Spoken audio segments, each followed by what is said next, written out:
मुंबई आणि भारतावर झालेल्या दहशतवादी हल्ल्याच्या इतिहासातील सर्वात मोठा हल्ला 26/11चा हल्ला। या हल्ल्यातील मास्टरमाइंड तहव्वूर राणाला अखेरीस भारतात आणण्याचा मार्ग मोकळा झालेला आहे। अमेरिकेच्या सर्वोच्च न्यायालयाने तहव्वूर राणाची या विरोधातली याचिका फेटाळून लावल्याने त्याला आता भारतीय तपास यंत्रणा NIAच्या ताब्यात लवकरच आणलं जाईल आणि त्यानंतर त्याच्या विरोधात अन्य आरोपींप्रमाणे रितसर खटलाही चालवला जाईल। याच निमित्तानं 26/11च्या त्या भयान रात्रीच्या आठवणी आपण विविध मान्यवर व्यक्तींकडून जाणून घेतोय, ज्यांनी हा हल्ला आणि ही घटना अतिशय जवळून पाहिली होती। त्यापैकीच एक मुंबई पोलीस दलातनं निवृत्त झालेले दीपक विश्वासराव सर आपल्यासोबत आहेत। दीपक विश्वासराव यांची ओळख म्हणजे त्यावेळी ते कुलाबा पोलीस ठाण्याचे वरिष्ठ पोलीस निरीक्षक होते। सर, तुम्ही तो हल्ला आणि अनुभव अतिशय जवळनं पाहिलात। काय नेमकी घटना घडली होती सुरुवातीपासून आम्हाला सांगा। पहिला कॉल किंवा पहिली तुम्हाला वर्दी कुठे मिळाली? 26/11/2008ला मी कुलाबा पोलीस स्टेशनला वरिष्ठ पोलीस निरीक्षक म्हणून कार्यरत होतो। साधारण 9:15ला मी घरी निघालो आणि वाटेत असताना मला आमच्या वायरलेस सेटवर मेसेज आला की कुलाबाच्या हद्दीमध्ये लिओपोल्ड हॉटेल येथे फायरिंग झालेलं आहे। त्याप्रमाणे मी लगेच परत आलो, गाडी पोलीस स्टेशनला घेतली, माझ्या रूममध्ये गेलो, रिव्हॉल्वर घेतलं, 6 राऊंड माझ्या ज्या 6 बुलेट्स असतात आमच्या त्या मी लोड केल्या आणि लिओपोल्ड हॉटेलच्या दिशेने गेलो। लिओपोल्ड हॉटेलच्या दिशेने गेल्यावर मला तिथे असं लक्षात आलं की तिथे 2 व्यक्ती आल्या होत्या आणि त्यांनी AK-47 ह्याच्यातून फायरिंग केलं आणि तिथे बरीचशी माणसं मेली पण होती आणि जी इंज्युअर्ड होती त्यांना लोक हॉस्पिटलमध्ये नेत होते। आणि मुख्य म्हणजे तिथे एवढा काय किऑस म्हणतात ना, धावपळ, काय कोणाला काही समजत नव्हतं अशी परिस्थिती होती। आणि त्यांनी लोकांनी मला सांगितलं की साहेब ह्या गल्लीतून ते 2 जण गेले। त्यानंतर तुम्ही पुढे गेलात, नंतर काय झालं? ताजच्या जवळची काय परिस्थिती?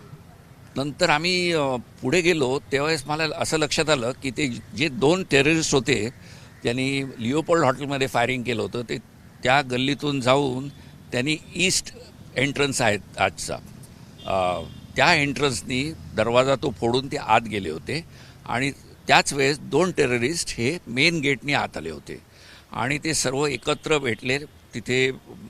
सेंटर हे असतं, त्याला काय म्हणतात,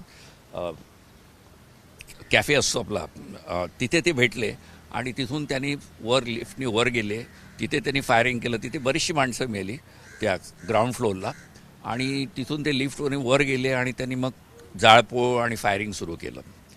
आणि त्यानंतर मी तोपर्यंत खालीच होतो आणि त्यावेळेस मी पहिल्यांदा साधारण 10:15ला मी माझ्या वायरलेस चॅनलवर सांगितलं। त्यावेळेस राकेश मारिया हे जॉईंट कमिशनर कंट्रोल रूममध्ये इंचार्ज होते। त्यांना मी सांगितलं, सर मला कमांडोज पाहिजेत, कारण माझ्याकडे जे शिपाई आणि जे आहेत त्यांच्याकडे फक्त काठ्या आहेत, बाकी काही कोणाकडे काही वेपन्स नाही आहेत। तर मला मारिया साहेब म्हणाले, wait for some time, I am arranging something. आणि हे झालं आणि साधारण 11-11:30 वाजता मला एक मार्कोस कमांडोज असतात, मरीन कमांडोज, त्यातली एक टीम आली माझ्याकडे आणि आम्ही त्यांना भेटलो। त्यांचे कॅप्टन होते ते, माझ्याकडे फक्त रिव्हॉल्वर होतं, माझ्याकडे बुलेट प्रूफ जॅकेट पण नव्हतं, ते हायली इक्विप्ड होते सर्व। त्यांना घेऊन मी ताजच्या मधल्या गेटनी आत जायचं म्हणून आम्ही चाललो होतो।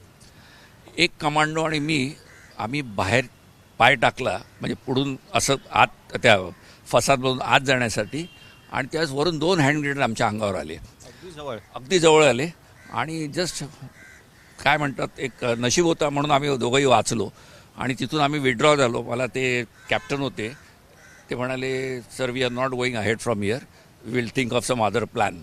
मग आम्ही मागे आलो आणि मग ते तिकडून मेन एंट्रन्सनी त्यांनी नंतर एंट्री केली असं मला समजलं। अतिशय म्हणजे ग्रॅनेड हल्ला तुमच्यावरती झाला, त्यातनं तुम्ही सुदैवाने बचावलात। त्याच्यानंतर काय झालं मग? कारण की कुलाबा पोलीस ठाण्याचे इंचार्ज या नात्याने तुमच्यावर खूप मोठी जबाबदारी होती। नंतरची प्रक्रिया कशी होती? नंतरची प्रक्रिया अशी होती की त्याच्यानंतरचे 5-6 दिवस फार महत्त्वाचे होते, कारण दुसऱ्या दिवशी ब्लॅक कॅट कमांडोज आले आणि जेव्हा आम्ही सकाळी ब्लॅक कॅट कमांडोजना कंप्लीट, म्हणजे तोपर्यंत फक्त ताजमहल हॉटेल आणि नरिमन हाऊस इकडचंच ऑपरेशन चालू होतं, तर ते आले, त्यांना आम्ही हँडओव्हर केलं। मग त्यांनी ते ऑपरेशन टेक ओव्हर केलं आणि मग ते ताजमध्ये गेले आणि त्यांनी फायरिंग आणि सर्व सेन्सिटाईज, म्हणजे त्याला क्लीन करायचा प्रयत्न केला, प्रत्येक खोली चेक करून वगैरे असं. आणि तिकडचे तुम्ही सर्वांनी बघितलं असेल, हेलिकॉप्टरमधून ब्लॅक कॅट कमांडोज उतरले वगैरे, ते तिकडे ऑपरेशन सुरू झालं. एकंदर त्या ह्याच्यामध्ये 167 माणसं मेली. त्याच्यामध्ये आमचे पोलीस जवळजवळ 16 पोलीस आणि 2 ब्लॅक कॅट कमांडोज घेते. त्याच्यामध्ये मेजर उनी कृष्ण आणि एक हवाला गजेंद्र सिंग म्हणून होते, ते त्या नरिमन हाऊसमध्ये शहीद झाले. त्याच्यानंतर तुमची काय जबाबदारी होती? त्याच्यानंतर माझी जबाबदारी म्हणजे असं की ज्या डेड बॉडीज आहेत त्यांना आयडेंटिफाय करायचं, त्यांच्या नातेवाईकांना कळवायचं, त्यांच्या स्टेटमेंट्स घ्यायच्या, नंतर त्यांना मॉर्गला पाठवायचं. फार मोठी जबाबदारी असते ती, कारण त्यांचं शेवटी फायनल डिस्पोजल असतं, ती जबाबदारी माझ्यावर सर्व होती. या संपूर्ण प्रक्रियेत तुमचं काही स्टेटमेंट किंवा तपास यंत्रणेकडनं काही जबाब वगैरे नोंदवले? हो, सुरुवातीला आमच्याकडून जबाब घेतले, काय कसं झालं, तुम्ही काय केलं आणि वगैरे हा जबाब घेतला गेला सुरुवातीला.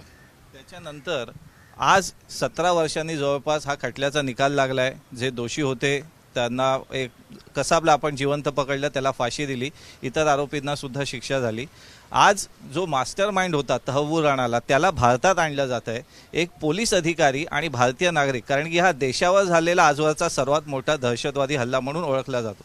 तर या घटनेकडे कसं बघताय आणि आज तहव्वूर राणाला भारतात आणल्यानंतर तुमची काय प्रतिक्रिया? तहव्वूर राणाला भारतात आणणं फार महत्त्वाचं होतं, कारण तुम्हाला माहिती असेल की आपण आतापर्यंत नेहमी म्हणत होतो की टेररिझम कम्स फ्रॉम पाकिस्तान, पण जग आपल्याकडे असं बघत होतं की दोन बाजूबाजूचे शेजारी भांडतात असं आपल्याकडे त्यांचा बघायचा दृष्टिकोन होता.